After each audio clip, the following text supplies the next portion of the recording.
एक बनिए के 3 बेटे थे। एक बार जब बनिया बीमार पड़ा तो उसने तीनों लड़कों को बुलाकर पूछा कि तुम लोग क्या करना पसंद करोगे, किस तरह की जिंदगी बिताओगे। बड़े लड़के ने कहा कि वह दुकान से ही गुजारा कर लेगा। छोटा बोला कोई अच्छा सा व्यापार कर लूँगा। उल्लू जो कि सबसे छोटा था बोला मैं तो चोरी करूँगा। एक बार कहीं तगड़ा हाथ पड़ जाए तो वर्षों तक कुछ करने की ज़रूरत नहीं पड़ेगी। उसकी बात सुनकर बनिए को बहुत दुख हुआ। बोला बेटा चोरी करना आसान काम नहीं है, पकड़े गए तो मार मार कर भुर्ता बना दिया जाता है, इसके लिए अक्ल की बड़ी ज़रूरत है। लड़का बोला इतनी अक्ल तो मुझ में है, चाहे तो इम्तिहान ले सकते हैं। बनिए ने कहा तो तुम्हें दिल्ली जाकर अकबर बादशाह का घोड़ा चुराना होगा, जिसे पिछले दिनों काबुल से मंगाया गया है। यदि 1 हफ्ते के अंदर तुम घोड़े को लेकर आए तो मुझे विश्वास हो जाएगा कि तुम्हारे में अक्ल की कमी नहीं है। अच्छा कहकर लड़का उसी वक्त दिल्ली की ओर चल पड़ा। दिल्ली पहुंचकर पाया कि शहर के चारों तरफ तगड़ा पहरा है। वह बाहर सड़क पर रुक गया और सोचने लगा कैसे अंदर चला जाए। कुछ देर बाद उसने एक नाई को आते देखा। पास आने पर पूछा भाई कहाँ जा रहे हो। नाई ने बताया कि वह रोज हजामत करने शहर जाता है, यही उसका धंधा है। पूछा तुम कौन हो। लड़का बोला मुझे जानी राम कहते हैं और मैं भी इस शहर में जाना चाहता हूँ। नाई ने बताया कि शहर के अंदर वही आदमी जा सकता है जो कुछ काम करता हो, फालतू आदमी को शहर में नहीं घुसने दिया जाता। यह सुनकर जानी राम सोचने लगा कैसे शहर में घुसा जाए। नाई से वह बोला अच्छा भाई मैं वापस ही लौट जाऊंगा, लेकिन मेरी हजामत तो बनाते जाओ। नाई ने उसकी बात मान ली। बोला बैठ जाओ।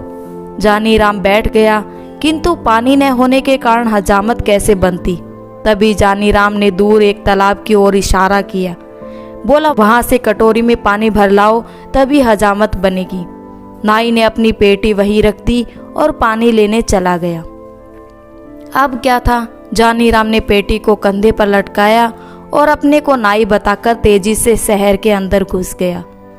शहर पहुंचकर वह एक भटियारी के पास रहने लगा। धीरे धीरे उसने भटियारी को काबू में कर लिया। उससे बोला अगर तू होशियारी से मेरा काम करती रहेगी तो तुझे एक असरफी दूंगा। बुढ़िया राजी हो गई। उसने बताया कि आज से मेरा नाम जानी चोर है, किसी को पता नहीं चलना चाहिए कि जानी चोर कहाँ रहता है। अगले दिन उसने एक पर्चा लिखकर बुढ़िया को दे दिया कि उसे ले जाकर दरबार में डाल दे। पर्चे में लिखा था बादशाह सलामत, जानी चोर इस शहर में आ चुका है, वह आपके काबुली घोड़े को चुरा लेगा। बुढ़िया ने वह पर्चा अपने तोते को दिया और तोता उसी वक्त पर्चे को दरबार में डाल आया। बादशाह ने पर्चा पढ़ा तो चकित रह गया। जानी चोर की यह हिम्मत, ससुरे को घोड़े की पूंछ से न बंधवा दिया तो कहना। बादशाह ने ऐलान कर दिया कि आज रात को जो हमारे घोड़े की रखवाली करेगा उसे 500 रुपये इनाम में दिए जाएंगे। यह सुनकर एक लालची सोनार दरबार में पहुंचा और घोड़े की रखवाली का काम ले लिया। बुढ़िया से जब जानी चोर को मालूम हुआ कि सुनार ने घोड़े की रखवाली की जिम्मेवारी ली है तो उसने बुढ़िया से पूछा सुनार के घर में कौन कौन है। बुढ़िया ने बताया कि उसके माता पिता भाई बहन सभी हैं। उसका एक लड़का जवान है जो नौकरी करने परदेश गया है और कई वर्षों से घर नहीं लौटा। जानी चोर खुश होकर बुढ़िया से बोला कि अब काम बन जाएगा। तू लोहा पीतल और गिल्ट के कुछ टुकड़े जमा कर उसकी एक पोटली बना ले, बाहर से सुंदर रेशमी कपड़ा लपेट देना। बुढ़िया ने वैसा ही किया। शाम के वक्त जानी चोर ने पोटली बगल में रखी और सुनार के घर जा पहुंचा। घर पर उस रात सुनार की घरवाली और उसके लड़के की बहू थी। जानी चोर ने दरवाजा खटखटाया और माँ को पुकारा। सुनार की घरवाली बुढ़िया हो चुकी थी, आंखों से साफ साफ दिखता न था। आवाज सुनते ही उठ बैठी, बहू को भी जगा दिया। अरे मेरा सुमेर आ गया। बहू उठ, देख तो इतने दिनों के बाद सुमेर लौटा है। बहू भी उठ खड़ी हुई। माँ ने बेटे को गले लगाया, बोली अब तो तेरी आवाज रंग रूप सब कुछ बदल गया है मेरे लाल। हाँ माँ, 12 बरस में तो तुम भी मुझे बदली बदली सी लग रही हो। पास ही बहू घूंघट काढ़े खड़ी थी। जानी चोर ने पिता के बारे में पूछा। मालूम हुआ कि वे आज रात पहरे पर गए हैं। शहर में जानी चोर आया है, वह बादशाह के घोड़े को चुराना चाहता है। रात में बहू ने बढ़िया खाना बनाकर उसे खिलाया। माँ अपने कमरे में सो गई। वह बहू के साथ कोठे पर जा पहुंचा। देर तक उन दोनों में बातचीत होती रही। अंत में बहू ने पूछा, अपने माता पिता के लिए तुम बहुत सारा पैसा कमा कर लाए होंगे, मेरे लिए भी कुछ लाए हो? जानी चोर मुस्कुराया, पोटली को खनखनाता हुआ बोला, ये देखो, इस बार तुम्हारे लिए बहुत कुछ लाया हूँ, इन चीज़ों से भी बढ़कर, जो कि तुम अपने मायके से लाई हो। जरा लाना तो उन चीज़ों को इनके मुकाबले की है भी या नहीं। बहू बहुत प्रसन्न हुई। उसने सारे जेवर लाकर रख दिए। तभी उसे याद आया, बोली, अपना नौलखा हार तो मैं लाई नहीं, वह दूसरे कोठे पर रखा है, ठहरो उसे भी अभी लेकर आती हूँ। कहकर वह दूसरे कोठे पर जा पहुंची। जानी चोर ने सोचा कि भगवान ने इससे अच्छा मौका दिया है, इसे खोना नहीं चाहिए। अपनी संदूकची उठाई और चार दीवारी से कूदकर चपत हो गया। सारा जेवर लाकर उसने भटियारी को सौंप दिया। अगले दिन घर लौटने पर जब सुनार को इस बात का पता चला तो उसकी बोलती बंद हो गई। कहाँ 500 के इनाम के मिलने की खुशी थी और कहाँ हजारों की चपत पड़ गई। उसने सोचा कि यह जानी चोर का ही काम है। वह रोता तड़पता बादशाह के पास पहुंचा और अपनी कहानी सुनाई। सुनकर बादशाह को आश्चर्य हुआ। सोचने लगा, चोर नहीं, वह तो साथ साथ उस्ताद भी है, किस तरह उससे अपने घोड़े की रक्षा की जाए। दूसरे दिन फिर दीवार में चिट्ठी आ गिरी। उसमें भी घोड़े को चुराने की बात लिखी थी। चिट्ठी पढ़कर बादशाह ने घोड़े पर कड़ी निगरानी रखने को कह दिया।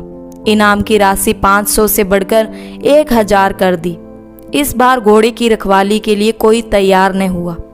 लोग सोचने लगे कहीं इनाम के चक्कर में घर का माल भी ना चला जाए। किंतु शहर के कोतवाल से रहा ना गया। वह मूंछों पर ताव देता हुआ बोला, अब उस बादशाह को मैं देखूंगा, पकड़कर बांध ना दिया तो कहना। जानी चोर ने भटियारी से फिर पता लगाया कि इस बार पहरे पर कोतवाल साहब आए हैं। उसने दुल्हन जैसे कपड़े पहन लिए और एक थाली में धूप बत्ती जलाकर मंदिर की ओर चल पड़ा। रास्ते में कुछ दूरी पर घुड़साल पड़ती थी, जहां घोड़े पर सवार होकर कोतवाल साहब पहरा दे रहे थे। रात के समय एक सुंदर स्त्री को अपने पास से गुजरते हुए जब कोतवाल ने देखा तो रोककर पूछा, इस आधी रात में किसकी पूजा करने आई हो? औरत घूंघट निकाल कर बोली, ठाकुर जी की पूजा करने आई हूँ। कोतवाल बोला, मैं भी तो ठाकुर हूँ। औरत हंसी के स्वर में बोली, हटो जी, क्यों मजाक करते हो? कोतवाल बोला, मजाक नहीं, सच कहता हूँ। तुम ठाकुर की पूजा करने चली हो, जबकि ठाकुर स्वयं तुम्हारी पूजा करना चाहता है। अच्छा तो चलो, वहां मंदिर में चलकर पूजा करना। ठाकुर खुशी से उछल पड़ा, अपने घोड़े को साथ लेकर मंदिर में चल पड़ा। उसने घोड़े को बाहर बांध दिया। हथकड़ी, बेड़ियां और बंदूक लेकर औरत के साथ मंदिर के आंगन में जा धमका। हथकड़ी बेड़ियों को देखकर स्त्री ने पूछा, ठाकुर जी, ये सब क्या है? कोतवाल ने बड़े प्रेम से समझाया कि ये चोर डाकुओं के गहने हैं, मैं इन्हें पहनकर देखूंगी। यह कहकर स्त्री ने हथकड़ियां लेकर अपनी कलाइयों में डाल ली। उसकी कलाइयों से हथकड़ियां निकालते हुए कोतवाल बोला, ये तुम्हारे पहनने की चीज नहीं, तुम्हारी कोमल कलाइयां इससे बल खा जाएगी।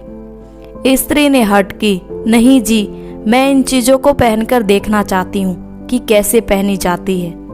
अच्छा तो रुक जाओ, मैं तुम्हें दिखाता हूँ इन्हें कैसे पहना जाता है। जैसे जैसे मैं बताता जाऊं वैसे ही तुम मुझे पहनाते जाना। कहकर उसने अपने हाथों में हथकड़ी और पैरों में बेड़ियां डलवा दी। फिर मुस्कुराता हुआ बोला, देख लिया, इस तरह पहना जाता है, अब इन्हें खोल दो। कोतवाल की बात सुनकर स्त्री जोर से हंस दी। उसने अपनी नकली वेशभूषा को अलग किया और बंदूक उठाकर कोतवाल की छाती पर रख दी। पूजा करोगे बरखुरदार? जानी चोर की पूजा करना क्या आसान समझा है? जानी चोर का रूप देखते ही कोतवाल के होश उड़ गए। गिड़गिड़ाता हुआ बोला, भाई इस बार माफ कर दो, आगे से कभी तुम्हारे आड़े नहीं आऊंगा। किंतु जानी चोर कब सुनने वाला था। उसने कोतवाल को एक रस्सी से बांध दिया, उसके मुंह में एक कपड़ा ढूंसकर घोड़े पर बैठाया और बादशाह के महल के आगे फेंक कर चपत हो गया। सवेरा होते ही शहर में हलचल मच गई। जानी चोर ने कोतवाल की वह दशा बनाई जो आज तक कभी नहीं बनी थी। लोग जानी चोर के नाम से थर थर कांपने लगे। दरबारियों को लगा कि अब उसके हाथों से घोड़े को बचाना मुश्किल है। दाव लगने पर वह घोड़े को अवश्य ही उड़ा लेगा। दरबार में फिर से पर्चा आ गिरा जिसमें काबुली घोड़े को जल्दी भगाने की बात लिखी हुई थी। इस बार 5,000 रुपये इनाम रखने पर भी कोई रखवाली के लिए तैयार नहीं हुआ।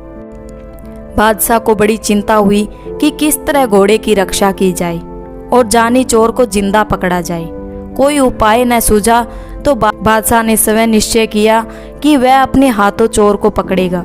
सोचकर बादशाह उसी काबुली घोड़े पर बैठकर पहरा देने लगा। जानी चोर ने पता लगा लिया कि इस बार समय बादशाह पहरे पर है।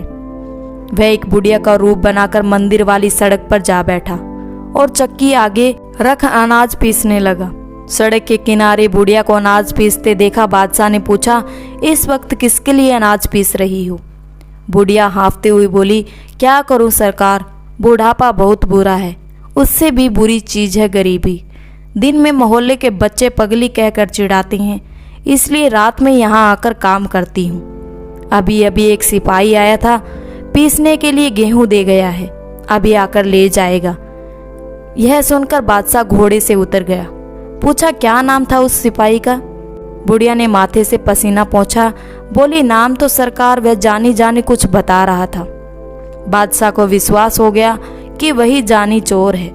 वह कितनी देर में लौट कर आएगा, आता ही होगा सरकार।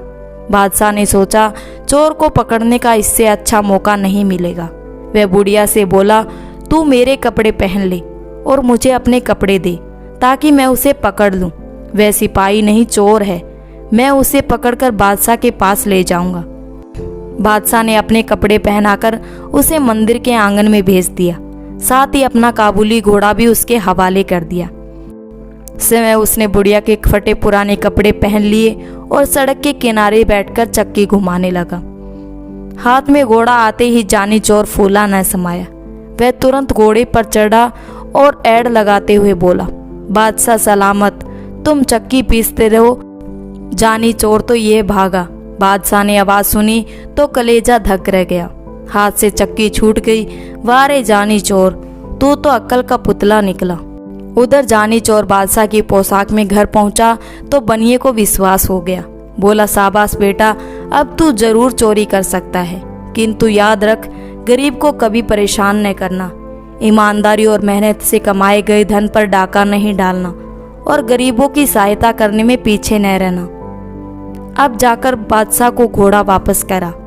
यह सुनकर जानी चोर घोड़ा वापस करने निकल पड़ा। दोस्तों, ये कहानी आपको कैसी लगी नीचे कमेंट करके हमें ज़रूर बताइएगा। अगर ये कहानी आपको पसंद आई हो तो अपने दोस्तों के साथ शेयर करें और ऐसी ही प्यारी कहानियाँ सुनने के लिए हमारे YouTube चैनल को सब्सक्राइब कर लें।